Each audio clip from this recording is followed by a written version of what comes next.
I'm at the Wheat Chief in Oxford, and I'm at a gig. Exciting. There's going to be 3 bands playing tonight. Tom Ivy, I think it is, Steve Rodgers and Will Johns. Great music. I managed to catch an interview with Steve Rodgers just a few moments ago outside. Why have you got the same middle name as your father's first name? Well, that happens, doesn't it? Yeah, no, In fact, I'm sure it does. sometimes they take on the father's name, don't they? They call him Junior. Ah. George Foreman. They're all called George, aren't they? 8 Georges. Okay. And Georgina. They are. Which brings me to your sister, Yes. who is called Jasmine. Yeah, we couldn't call her Paul. It would be ridiculous. It would be. How often do you get to play with your sister? Because she's a musician as well. Well, we were in a band for about 10 years, Boa, Right. and travelled all over the world, did gigs everywhere, and had some success with it, actually. It was really good. We also worked at the same job, and we had flats above each other, so we decided to go off and do our own thing for a while, because it was quite intense. I was going to say, it sounds incredibly incestuous, in fact. It was very intense, but we grew up and we were very tight, and I love my sister, and we get on very well, but yeah, she has her thing and I have my thing. And you've played with your father's band as well, Yep. I didn't play with any of the bands. I supported them. I supported Bad Company. I was going to say Bad Company. My dad many times, and yeah, it's great fun. And growing up in a musical household, yes, was it something you felt like you were always going to go into? That's a good question. No, not really. I just knew that I loved playing the piano, playing the guitar and singing. I just really enjoyed it. My sister enjoyed it. And it was just a thing we used to do, because Dad used to do it. And we picked it up, like my son. He just osmosis. I can see naturally now that he's just incredibly, not saying I am, but he's incredibly gifted. He just picks things up really easily. And I don't think that's necessarily always the case. Not all children are going to pick things up really easily. I think it was just through that, really, yeah. And so we've got... He had a great taste in music as well. So his record collection went from Holst to the Planets to Albert King to whoever's latest at the moment. And your current record collection, because now, of course, we are so used to things being digital. Yeah. How much do you play from your vinyl collection, if you have one? Yeah, I should do more. My dad's just started getting more into vinyl again, and I think I need to as well, because the sound quality is so warm, and that's why people got into music, because of the sound. I don't really. What I do is listen to a lot of current things, and I just focus on writing music, really. That's my thing. And album-wise? I'm a terrible musician. I don't believe you. What I do is I fixate sometimes. I fixate on someone. So someone like Scott Matthews, I had his album and I listened to that for a year. And that's what I do. I find an album that I love and I'm just absorbed in it.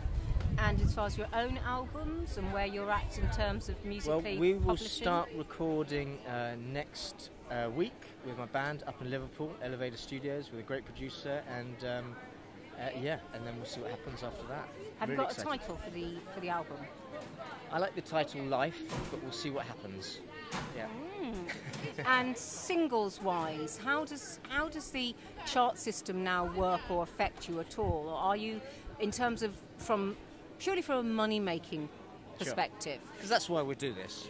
No, I know I'm it's joking. not. I know it's not why you do it, but we all have to eat. Yes. We all have to live. Yes. And musicians, actors, whatever, we're all self-employed to a certain extent, which means that somehow we've got to put food on the table. Of course.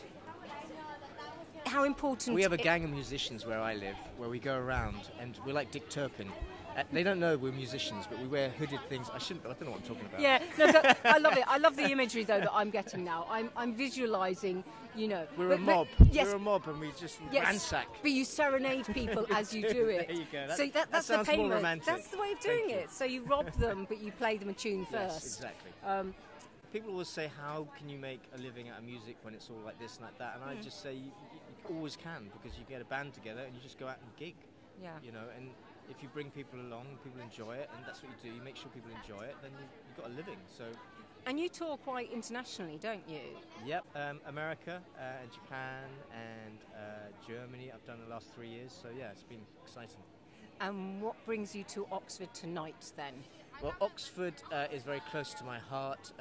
My girlfriend is from here, and we used to come here all the time. Have you played the Wheat Sheaf before? I haven't, no. Ah, So so I'm looking it's a forward to new it. venue for you. I've drank in it many times, but I've never played in it. How long will your set be tonight? Very short, just 45 minutes. Yep, short and concise. So how do you choose what you play?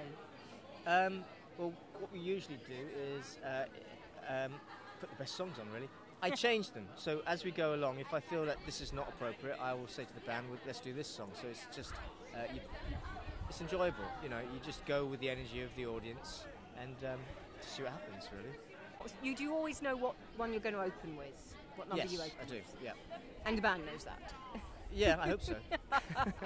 The people that you're playing with tonight, who are you playing with tonight? I'm playing with a chap called Russell Carr, Wayne Riches, Alan Salmon and Nick Judd on keys. They're great lads, really nice guys. I've known them for about 6 years, and I think they're best in the field, so I'm really privileged to have them. Do you play both keyboards and lead guitar here, or just... I do, not tonight though. No. I'll be using 3 different guitars. It sounds a bit over the top, but one's a little child's guitar, one's attuned to a different key, and then my normal acoustic. Who writes all the lyrics and the music? I have a team of about 30 people. No, I do it all myself. Yes, I knew you did, really. So how do you go about... I have a team of Americans. They sit in an office and they go, what's the catchiest, most... We need something catchy and uplifting, and that's what they do. What inspires you to write then? Different stages of life, you go through different things. So I think when I had a breakup, that was great. So my current girlfriend knows that I'm upset that we're in a happy, steady relationship because it's... No material for music. No, so I have to come up with happy songs. But yeah, I think that's great. I've got an eclectic mix of just, breakup songs and uplifting songs and songs about the deepness of life without being too dramatic. Yeah. And how would you define your music if you had to? Okay. A lot of us don't like defining ourselves in any narrow terms whatsoever. But if you kind of like we're going folk, rock, jazz, blues. Yeah, I think you're almost very close there. I would say definitely folky, bluesy, soul-y with a touch of rock. Yeah. Okay. So just everything thrown into a melting pot. Yeah, but singer-songwriter as well. It's quite acoustic-based. Yeah. And who influences, would you say? I would say probably Jeff Buckley. When I first started out, my dad always does. He's always in the back of my mind. Or that's through osmosis. I can't help but that's just there. Led Zeppelin, my favourite band. Who else? Albert King was a great one. Bjork is a great one. There's loads. Wonderful. Yeah. And do you ever try to emulate? Do you ever have in your mind when you're writing a song, I'm going to emulate so-and-so? No, I don't, ever. No, that's not for me. And does it ever come out that you unconsciously have got a sound and people go, that sounds really like, I don't know, like your dad? Or yeah, I have like that a lot Bjork, with my dad. Yeah, a lot. And I have to ditch the songs. I can't use them. So I have a lot of songs that I could probably pass on to my dad. He probably wouldn't want them. But yeah, you can't help it. You go, oh, this sounds really good. And you go, oh, hang on, that sounds really familiar.